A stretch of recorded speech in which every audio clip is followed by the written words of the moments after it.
तो आप भी अगर प्लान करो अपने घर पे फॉल सीलिंग लगाने का तो ये वीडियो जरूर देख लेना। काफी ज्यादा कॉमन मिस्टेक्स आप अवॉइड कर सकते हो और अपनी सीलिंग की लाइफ 2 टाइम्स कर सकते हो।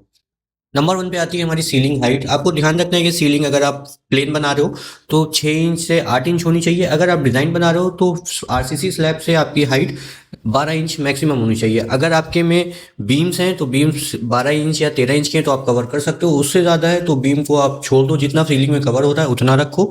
रेस्ट आप कोई डिज़ाइन अलग से उसमें कर सकते हो। उसके बाद आता है हमारा फ्रेमिंग का पार्ट।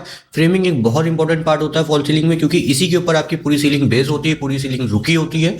तो इसका हमेशा ध्यान रखना, फ्रेमिंग जीआई चैनल की होनी चाहिए। थिकनेस इसकी 0.5 से 0.9 mm होनी चाहिए। 0.5 से कम थिकनेस नहीं होनी चाहिए। जो कॉन्ट्रैक्टर अक्सर बजट के चक्कर में लगाते हैं 0.5 से कम लगाते हैं, तो हमेशा ध्यान रखना जीआई चैनल हो और 0.5 से थिकनेस कम ना हो। अगर उससे कम है तो आपको बहुत जल्दी सीलिंग में आपके क्रैक्स आ जाएंगे, सीलिंग गिरने के भी चांसेस ज़्यादा है और फ्रेमिंग में भी रस्ट आ जाएगा। उसके बाद आता है हमारा वायरिंग की प्लानिंग। जितनी भी आपकी वायरिंग करानी हो, स्पीकर वायर्स हो गए, लाइट्स के वायर्स हो गए, एसी हो गए, और भी जो भी आपके छोटे मोटे वायर्स हैं जिन जो आप सीलिंग से हैंग करना चाहते हो, हैंगिंग लाइट्स वगैरह, वो सब आप पहले से ही प्लान करके फ्रेमिंग होने के बाद आप उसको करवा देना बोर्ड बांधने से पहले। तो आपको बाद में प्रॉब्लम नहीं आएगी किसी भी चीज़ की। फ्रेमिंग में एक चीज़ और ध्यान रखना, जो वो जाल बनाएगा, जो जाल बनाते हैं वो हमेशा 2x2 का होना चाहिए, इससे कम नहीं, इससे ज़्यादा नहीं।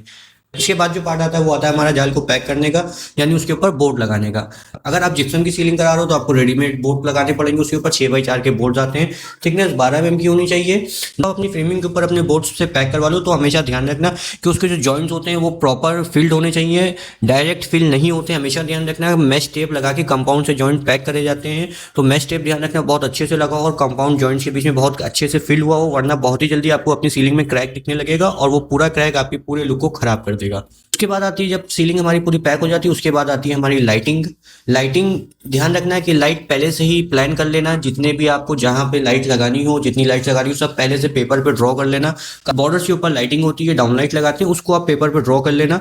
और आपको लाइट अभी लगानी नहीं है, लाइट सिर्फ आपको अपने लेबर को देनी है ताकि वो उसका डाया काट दे, खाचा जिसे हम बोलते हैं, जो खाचा काट देता है वो लाइट से।